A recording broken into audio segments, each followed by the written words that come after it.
I just wonder whether you feel that politicians in the rich world, when they say, we promise we'll cut by 80% by 2050 or even 60% in some cases, they're using that as a fig leaf, aren't they? It is very easy to promise something that comes 1, 2 generations later when they won't be around to be held accountable. It's much harder to meet a target over the next 5 to 10 years, and that is your problem. They're happy to talk 50 years, they don't want to talk 5 years. That's why it's so important not just to have a long-term target, but also to have the short, mid-term target.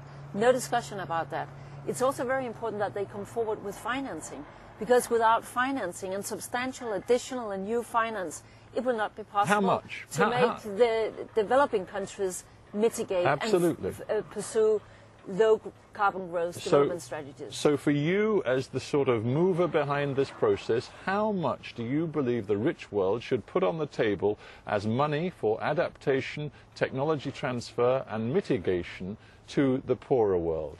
I think that there are 2 things that are crucial. First, that they will come up with some immediate kind of financing. Yeah, how much? What I hear here is it might not be that important whether it is this size or that size tomorrow. Well, you say that, frankly, here in Greenland, but the Indians and the Chinese say, yes, it's very important. We want at least $140 billion a year transferred to the poorer world. What is even more important is, can we create some mechanisms where we can see that the potential in these mechanisms will be that we can deliver really substantial amounts of new, additional and predictable funding. The problem is that if we are just promising, oh, we'll give you some special percentage of our GDP.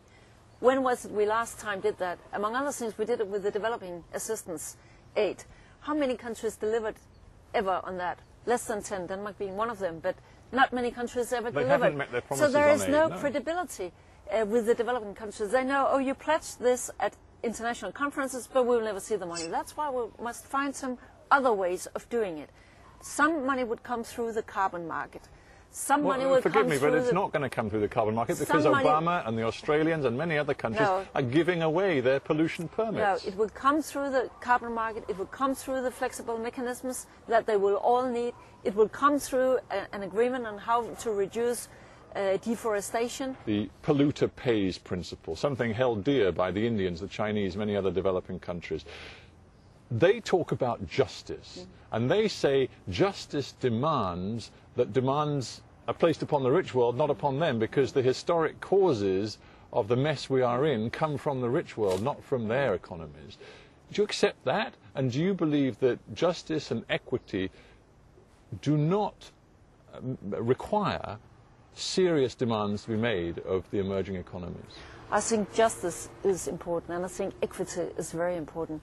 But even though it is not very fair, then it is a fact that if this planet has to reduce our total emissions by 50% at the middle of this century, as science tells us, then it will not happen unless also the developing economies contribute something to the total equation. But they will not accept cuts, and you know it. That's not very fair, historically seen, but that's just a fact that we are in the same boat, so to speak.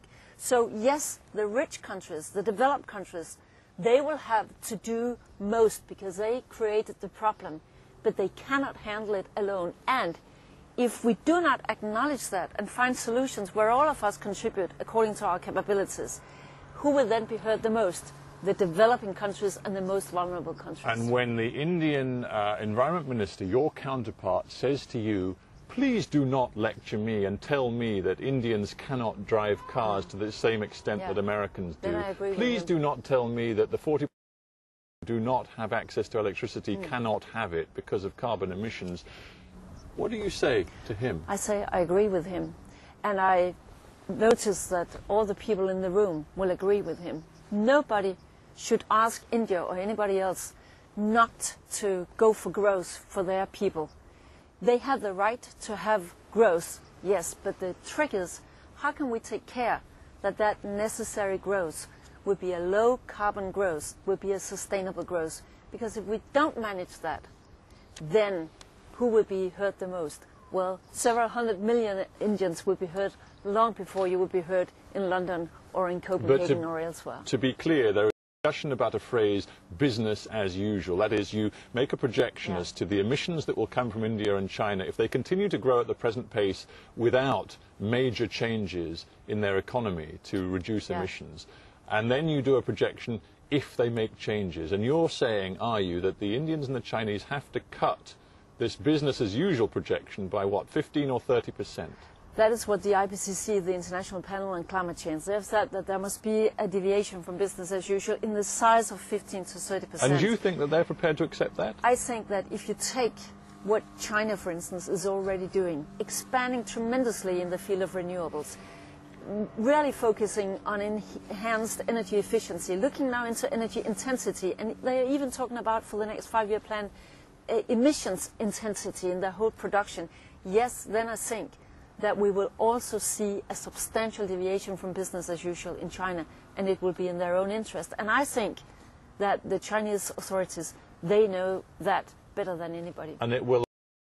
There is, and I mentioned it already, huge transfer of money, but also of technology and know-how from the rich world to the poorer world. But we already see in the United States, from the mouth of President Sarkozy and from others, a real fear that if that transfer is made, all of the advantages will go to the emerging economies. Jobs will be lost in the West. And there's already talk of protectionism, of new tariffs, carbon tariffs being placed on products coming from the emerging economies. I was very glad recently to see that President Obama warned against new trade barriers, sort of in the name of handling the climate challenge. But you will have noticed, as I did, that the House bill includes the possibility of placing those tariffs. But I think that it's crucial that we do not make a new trade war here or new trade barriers. We do not use it for protectionism.